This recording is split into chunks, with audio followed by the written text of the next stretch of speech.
Welcome back to the channel. Holy crap, guys.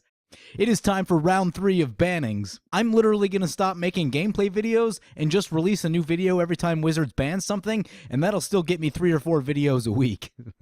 Anyway, today's ban is an addendum to the April 24th announcement, which I don't think Wizards has ever done an addendum to an announcement before, at least not that I can recall.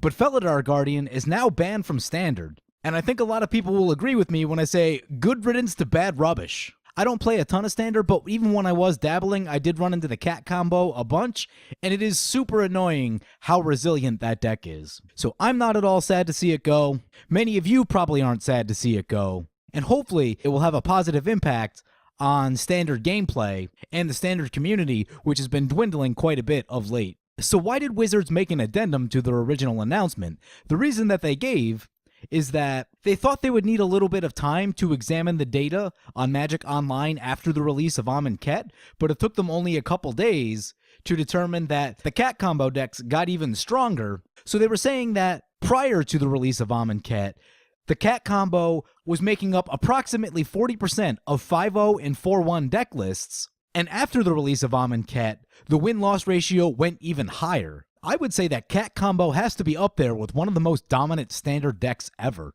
There's essentially a 2-deck meta right now, which is Mardu Vehicles and cat combo, and the reason for this is that any deck that can beat Mardu Vehicles loses the cat combo, and basically vice versa. And so the current Standard prior to the banning reminds me of a story I heard. This is sort of anecdotal, and I sort of remember it at the time, but I did stop playing Standard, so I wasn't super involved in what was going on in the meta.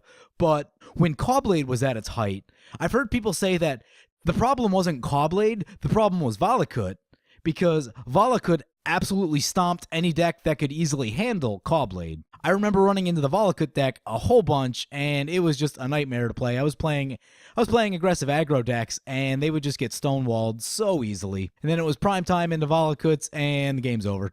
And I think that's exactly what's been going on right now. So I think that's exactly what's going on right now. You have Deck A, which is the deck on top that everyone wants to beat, but Deck B hoses all of the decks that can beat Deck A. Anyway, I do really like this banning for a couple of reasons. One, it's something that a large portion of the community wanted and knew it made sense. Two, I like that Wizards was willing to make an addendum to their announcement from a few days ago. I don't think we've ever really seen anything like that before. They wanted to give themselves the chance to look through all of their data before making any decisions, and you can never fault someone for wanting more data to make the best decision possible. This is the part that I really like. They went on to say that they shouldn't let things like cat combo get out the door in the first place, and that they're going to take ownership and make some changes to try and prevent this from happening again. So they're going to change some of their internal testing practices to try to prevent more issues like this one. I do really like the fact that they are taking ownership for the fact that they fucked up, they fucked up, they fucked up. And I understand that it's very difficult to make new and interesting cards without making something overpowered, and they make all kinds of changes all throughout the development lifecycle of a set. I get all of that. But in the end, with cat combo, they fucked up. There's something that really puts me about ease about this paragraph, where they're basically accepting the blame for that combo. A lot of people have criticized WotC for not being very transparent and having poor communication. There's something about this communication to me that strikes a chord. It lets me know that Wizards is aware of the problem, and they're taking steps to try to improve the problem. And overall, I'm happy that they're accepting responsibility for letting a broken combo out the door. Sometimes you fuck up, and you just gotta take it on the chin when that happens. So I really like this move by Wizards. Now, what does this mean for Standard going forward? I personally am very excited about all the new possibilities that'll exist because cat combo is banned. Right now, Standard has a ton of really cool cards in it that up to this point you have not been able to play simply because of cat combo and expect to have any reasonable chance of winning a game. I mean, Chandra Torch of Defiance is a really cool card. Everyone's real sick of Gideon. He can probably go away now too, but when he came out, an interesting card nonetheless. Archangel Avacyn hasn't seen that much play lately. Another very cool card. So, honestly, the Shadows over Innistrad block, I think, is a really cool set. Has a lot of, really cool, flavorful things happening, but has just been overshadowed by the power of Kaladesh and Aether Revolt. And I've been a little bit sad that a lot of the SOI block just hasn't had that much of an impact on the game.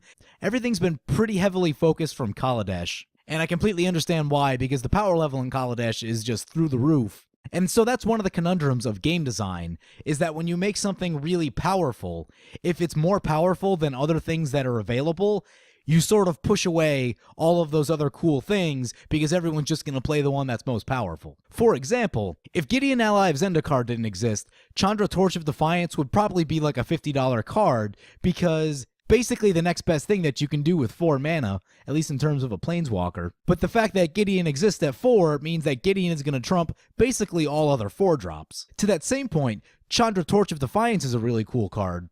It hasn't caught on very much, but I've played with it because I play red decks, is Collective Defiance. If you use 2 modes on Collective Defiance, it is a really strong card. At 4 mana, Collective Defiance is an easy 2-for-1. Lightning Bolt your opponent and do 4 damage to one of their creatures.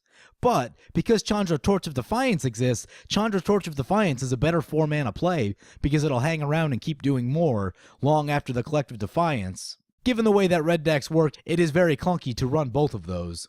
So that is the conundrum of game design. The stronger you make one card or one item, whatever game you're talking about, you're pushing people away from all the things that aren't that most powerful thing. Another quick example, if any of you played Diablo 2, once the Rune Words came out in the Lord of Destruction expansion, most of the really cool legendary items were basically useless. If it wasn't a high rune or a rune word, it just didn't do the job, because there was something else more powerful that you could equip up in its place. Also, who likes video game references from 16 years ago? Anyway, I'm really happy that cat combo is gone now. This is going to open the door for a lot of cool things and a lot of cool brewing in Standard. I personally really like the flavor of the Shadows over Innistrad block. I know it's not the most powerful gameplay-wise, but I at least hope that there's like some cool tier 2 or tier 3 like zombies, vampires lists, those sort of things. Obviously, there's some really cool things to do with artifacts and Kaladesh. I've seen people brew around Inspiring Statuary, and that card is absolutely nutso, so that card might have a chance to shine. I don't know how viable it would be, but there's some possibility. There's a couple of take an extra turn cards in Standard now. Someone could possibly try to build a turns deck. Again, I don't know how strong it would be. The possibility is there to do it now that the boogeyman of the format is gone.